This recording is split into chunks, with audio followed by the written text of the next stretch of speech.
નમસ્કાર મિત્રો, હવે ધોરણ 9 આપણે 7મા ચેપ્ટરમાં 7મું લેક્ચર આવ્યા હતા.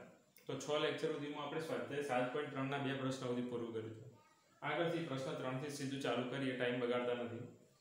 ત્રિકોણ ABC ની બે બાજુઓ AB BC તથા મધ્યગા AM. ત્રિકોણ ABC ના ત્રણ અંગો AB આખી BC અને AM. આ ત્રણ વસ્તુ ત્રિકોણ PQR ની અનુરૂપ બાજુઓ એટલે AB PQ ના જેવડી, પછી BC આખી છે ને QR ના જેવડી અને AM PN ના જેટલું છે. તો આકૃતિના આધારે સાબિત કરો કે ABM મતલબ આ બાજુનો ત્રિકોણ અને PQN એટલે કે આ ત્રિકોણ અને આ ત્રિકોણ સમાન છે, તથા આખો ત્રિકોણ ABC અને આખો ત્રિકોણ PQR સમાન છે, આવું સાબિત કરો. તો આપણે પહેલા લખી દઈએ મધ્યગા છે એટલે. તો અહીંયા જોજો કે AM એ BC પરની અને PN એ QR ની મધ્યગાઓ છે. માટે મધ્યગાઓ તો M મધ્ય બિંદુ થાય, પેલી બાજુ N મધ્ય બિંદુ થાય, માટે BM બરાબર 1/2 BC અને QN બરાબર 1/2 QR એટલે QR થી અડધું થાય. પરિણામ એક આપી રાખીએ, આગળ આપણને કામ લાગશે. હવે કયો અંગ એકરૂપ જોવો છે? તો આ બાજુના ત્રિકોણો લેવા માટે આપણે લખી પહેલા તો AB બરાબર PQ, રકમમાં તમને આપેલું છે એટલે પક્ષ.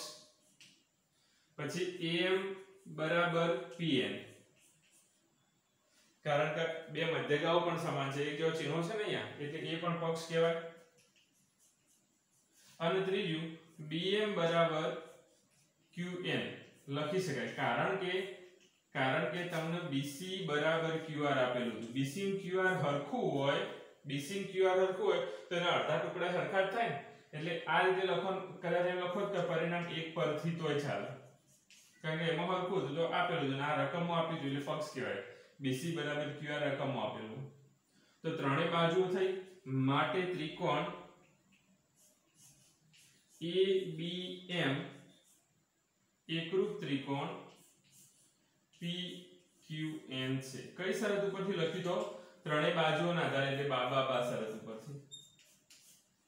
બરોબર, એટલે આ બાજુનો ત્રિકોણ ABM અને આ બે ત્રિકોણ તો સરખા થઈ ગયા. હવે જો એકરૂપતા લખી એના ઉપરથી તમે શું લખી શકો? તો આપણે B ખૂણાની જરૂર છે, તો હું આ ખૂણા લખું, ખૂણો B. તો અહીંયા લખાશે સામે ખૂણો Q, કે B અને Q સરખા છે. શેના ઉપરથી કહીએ? તો CPCT ઉપરથી. બરાબર, આટલું લખો એટલે સમજણ પડી જાય. કદાચ આનું પરિણામ 2 આપી દઈએ. હવે આપણે આખા ત્રિકોણની વાત કરવી છે. હવે ત્રિકોણ ABC અને ત્રિકોણ PQR માટે આપણે ગણવું છે. PQR એ બંને માટે. તો AB બરાબર PQ એ તો રકમમાં તમને આપ્યું છે એટલે કે પક્ષ. ખૂણો B બરાબર ખૂણો Q આપણે સાબિત કર્યું એટલે કે પરિણામ 2 પરથી. અને BC બરાબર QR તો ઓલરેડી તમને આપી દીધું પક્ષમાં.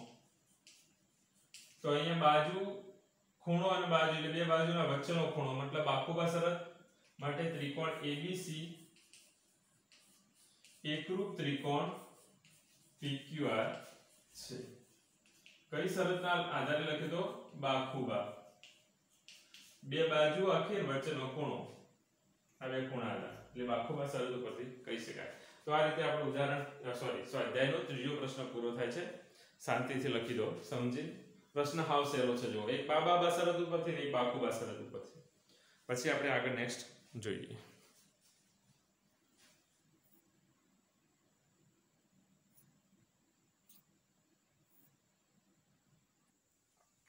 ચલો પ્રશ્ન 4 જોઈએ. તો ત્રિકોણ ABC માં BE અને CF બે સમાન વેધ છે. તો એકરૂપતા માટેની કાકબા શરતનો ઉપયોગ કરી અને સાબિત કરો કે ત્રિકોણ ABC સમદ્વિબાજુ ત્રિકોણ છે. તો પહેલા આપણે બે સમાન વેધ આ રીતે અહીંયા લઈ લઈએ કે ત્રિકોણ ABC માનો કે અહીંયા આપણને આપેલો છે આ રીતે. BE અને CF સમાન વેધ છે. BE આમ દોરીએ અને CF આમ દોરીએ. વેધ એટલે 90 ના ખૂણા બનાવવા. અહીંયા પણ 90 ના ખૂણા બને CF. એટલે કાકબા શરત વાપરવાની કીધી છે ને એટલે આપણે નીચેના ત્રિકોણ લેવા પડે BFC અને BEC। જો કાટબા શરત વાપરવાની ના કીધી હોત તો ડાયરેક્ટ ઉપરના બે ત્રિકોણ લઈ સીધે સીધું સાબિત કરી શકાય, પણ વાંધો નહીં, એને નીચેના કીધું છે આપણે એ પ્રમાણે ગણીએ। તો અહીંયા જોજો ત્રિકોણ B થી F થી નામ આપી છે, ત્રિકોણ FBC અને ત્રિકોણ EBC માટે આ બે ત્રિકોણ માટે આપણે શું કહી શકીએ? તો પહેલા તો ખૂણો E અને F હરખા છે, કાટખૂણા, એટલે આ બાજુના ત્રિકોણ FBC માં F કાટખૂણો છે, મતલબ BFC બરાબર અહીંયા થશે BEC, કારણ કે કાટખૂણા। પછી BC બરાબર BC એટલે સામાન્ય બાજુ પણ કહેવાય અને કર્ણ પણ કહેવાય અથવા કર્ણ। પછી એને સમાન વેધ આપ્યા, એક કયો વેધ? તો આ જે આપણે આ ત્રિકોણ લીધો ને FBC માં એના માટે CF વેધ, તો સામેના ત્રિકોણ માટે BE વેધ, એટલે અહીંયા લખાય પક્ષ। સમાન વેધ એવું લખવાની જરૂર નહીં, પક્ષ લખી તો ચાલે।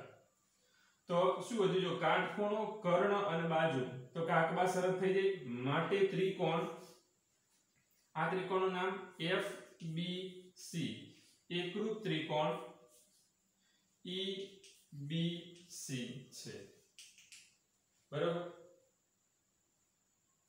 એક મિનિટ, આપણે અક્ષરો પ્રમાણે લખીએ એટલે ભૂલ ના થાય।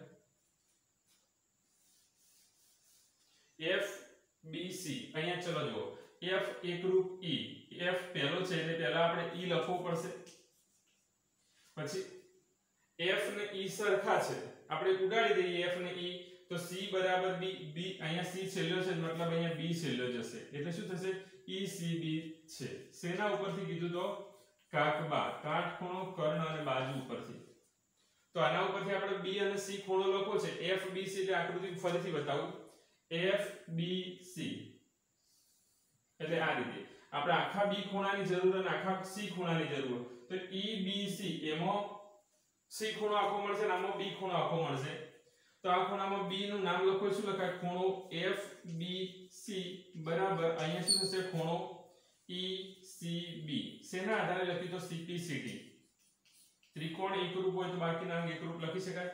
હવે તમે FBC લખો, FBC અથવા ABC લખો, એક જ કહેવાય, માટે ખૂણો ABC બરાબર EBC લખો અથવા ECB લખો અથવા ACB લખો, બરાબર લખી શકાય। બે ખૂણા હરખા છે તો એની સામેની બાજુ હરખી હોય, તો ABC એટલે B ની સામેની બાજુ AC કહેવાય, અને આમાં ACB ની સામેની બાજુ મતલબ C ની સામેની બાજુ AB।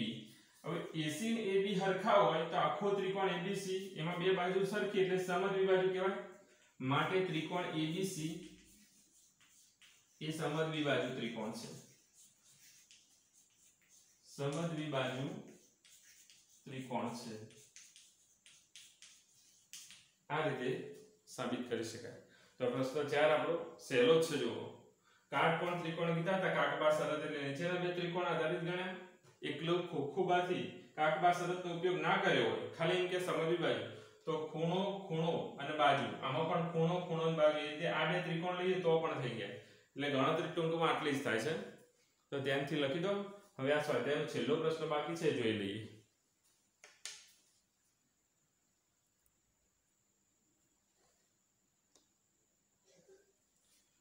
ચલો પ્રશ્ન 5 જોઈએ તો, જેમાં AB બરાબર AC હોય એવો સમદ્વિબાજુ ત્રિકોણ ABC છે, AP લંબ BC રચો અને B બરાબર C છે એમ દર્શાવો।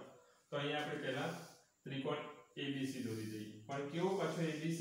એમાં AB અહીંયા બાકી, AB ને AC હરખા છે, તો આપણે એકરૂપ બતાવી દઈએ, AB બરાબર AC।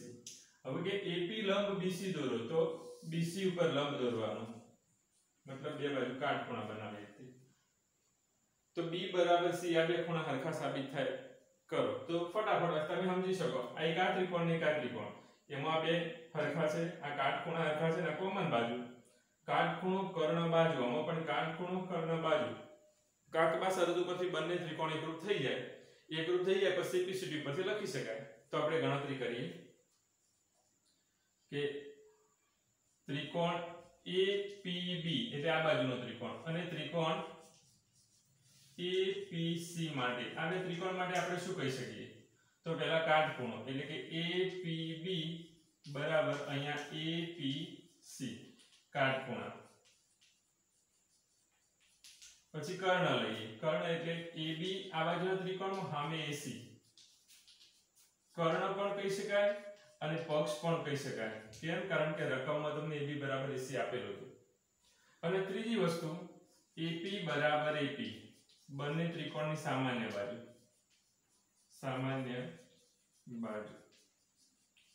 માટે ત્રિકોણ APB એકરૂપ ત્રિકોણ APC છે કાકબા શરત બરાબર આમાં B છેલ્લો આમાં C છેલ્લો માટે ખૂણો B બરાબર ખૂણો C કહી શકાય CP CT પરથી બરાબર તો આટલું સાબિત કરો તો B બરાબર C તો થઈ ગયું અને સાબિત કરવા માટે જો સિમ્પલ વસ્તુ કઈ કાકબા શરત યાદ રાખવાની હા તમને રકમ આધારિત આકૃતિ આવડતી હોવી જોઈએ તો આટલું પૂરું કરી દો નેક્સ્ટ ટોપિક આના પછી જોઈએ આપણે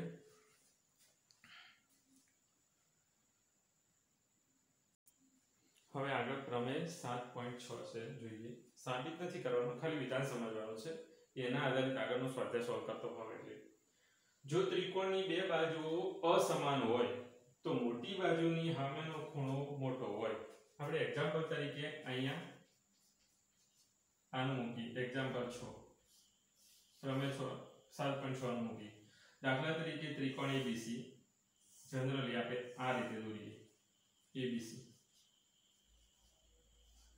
બરાબર એમાં AB AC કરતો મોટી દેખાય એટલે આપણે કહીએ કે અહીં AB મોટી છે AC એને શું કીધું કોઈ પણ બે બાજુ અસમાન હોય તો AB અને AC અસમાન AB મોટી છે અને AC નાની છે તો AB નો સામેનો ખૂણો એટલે ખૂણો C કહેવાય AB નો સામેનો ખૂણો C કહેવાય ખૂણો C મોટો છે ખૂણા A કરતો એટલે AC નો સામેનો ખૂણો B એટલે B કરતો અહીંયા તમે સમજી શકો જે બાજુ મોટી હોય એનો સામેનો ખૂણો મોટો હોય જે બાજુ નાની હોય એનો સામેનો ખૂણો નાનો હોય તો આ વાક્ય શું કહેવા માંગે છે પ્રમેય 7.6 જો ત્રિકોણની બે બાજુઓ અસમાન હોય તો મોટી બાજુનો સામેનો ખૂણો મોટો હોય અને નાની બાજુનો સામેનો ખૂણો નાનો હોય બરાબર બીજો ત્રિકોણની 7.7 પ્રમેય ત્રિકોણની કોઈ પણ બે બાજુનો સરવાળો ત્રીજી બાજુ કરતો હંમેશા મોટો હોય છે તો એ આપણી વસ્તુ વિચારીએ ચલો અહીંયા માપ લખીએ 3 4 અહીંયા જનરલી 6 રાખીએ આપણે બરાબર તો ત્રિકોણની કોઈ પણ બે બાજુઓના માપનો સરવાળો આ વાક્ય ત્રિકોણની કોઈ પણ બે બાજુના માપનો સરવાળો ત્રીજી બાજુ કરતો મોટો હોય છે એટલે કે એક્ઝામ્પલ 7 માટે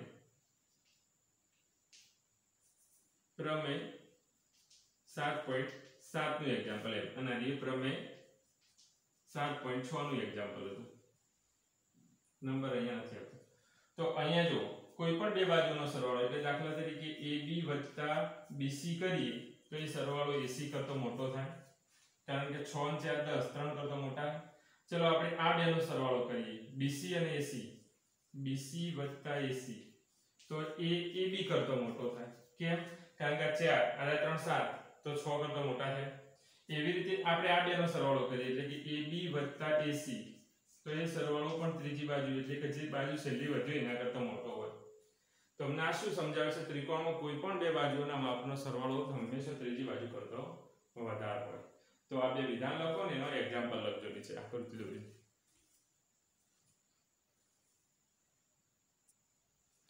ચલો એક્ઝામ્પલ 9 જોઈએ હાલ જે બે સિદ્ધાંતો સમજાય એના આધારે ત્રિકોણ ABC ની બાજુ BC પર AD બરાબર AC થાય એવું બિંદુ D આવેલું છે ત્રિકોણ ABC એની બાજુ BC છે દાખલા તરીકે આ તો BC બાજુ પર AD બરાબર AC થાય એટલે આ બે બાજુ સરખું થાય એવું બિંદુ D લીધું છે તો આકૃતિના આધારે સાબિત કરો કે AB મોટી છે અને AD નાની છે AD કરતા આ મોટી છે એવું સાબિત કરો આ બે સરખા છે માની લો આ બાજુ છે એ આનાથી મોટી છે એવું સાબિત કરવાનું તો આપણને જે વસ્તુ આપી ને એના ઉપરથી ચાલીએ AD અને AC સરખું છે તો આના આધારે સામેના ખૂણા સરખા થાય એટલું તો ખબર પડે તો એટલા સુધી આપણે પહેલા લખી દઈએ કે ત્રિકોણ ABC માટે આટલા ત્રિકોણ માટે આપણે એમ કહી શકીએ કે ખૂણો એ આપણે એટલું કહી શકીએ કે નીચે લખો AD બરાબર AC પક્ષ રકમમાં આપેલું છે તો AD નો સામેનો ખૂણો આકૃતિમાં જોઈને તમે કહો તો કયો થાય AD નો સામેનો ખૂણો એટલે આ ખૂણો C પણ એમ ત્રણ અક્ષરમાં આપણે શું કહીએ ACD અને AC નો સામેનો ખૂણો આટલા ત્રિકોણ પૂરતો આટલા નહીં ADC માં આરે D ખૂણો સામેનો કહેવાય એટલે આ બે સરખા થાય તો એનું નામ ADC કહેવાય એટલે કે ADC પક્ષ પરિણામ 1 આપીને કેમ લખ્યું તો બે બાજુ હરખી હતી તો સામેના ખૂણા હરખા હોય આ સિદ્ધાંત આપણે જાણીએ છીએ ચલો હવે આપણે ત્રિકોણ ABD માટે વાત કરીએ તો ADC શું બનશે બહિષ્કોણ જોજો તમે ત્રિકોણ આકૃતિમાં બતાવો ABD આટલો ત્રિકોણ લઈએ તો એના માટે આ બહિષ્કોણ કહેવાય આ રીતે ત્રિકોણ આપેલો હોય જનરલી તો આ ત્રિકોણ માટે આ ખૂણો બહિષ્કોણનું કામ કરે એ અહીંયા આપણે મોટી આકૃતિમાં લખીએ તો અહીંયા લખું ખૂણો ADC એ ત્રિકોણ ABD નો બહિષ્કોણ છે બહિષ્કોણ હોય તો એના અંતઃસમૂહ કોણના સરવાળા જેટલું માપ થાય 1 અને 2 નો સરવાળો કરીએ એટલું એનું માપ થાય તો એક ખૂણા કરતો ઓલરેડી મોટો જ હોય એટલે બહિષ્કોણ આ રીતે લખો માટે ખૂણો ADC મોટો છે ખૂણા ABD કરતો એના એક અંતઃસમૂહ કોણ થતો તો મોટો જ હોય હવે ADC મોટો હોય તો ADC નું માપ ACD જેટલું હોય તો ADC ની જગ્યાએ ACD લખી શકાય તો હું અહીંયા લખું માટે ACD મોટો છે ખૂણા ABD કરતો શેના આધારે લખ્યું તો 1 પરથી લખ્યું બહિષ્કોણ અંદરના ખૂણાથી મોટો છે બહિષ્કોણનું માપ કોના જેટલું હોય તમે જો ADC નું માપ ACD જેટલું એટલે ADC ની જગ્યાએ ACD લખ્યું એટલે ACD પણ મોટો છે નક્કી થઈ ગયું તો ACD એની સામેની બાજુ ACD એની સામેની બાજુ કઈ છે આકૃતિમાં જુઓ ACD એની સામેની બાજુ એટલે AB આ હાલ પૂરતું ને વિચારો આખા ત્રિકોણ માટે તો કઈ થાય AB મોટી છે ABD ની સામેની બાજુ ABD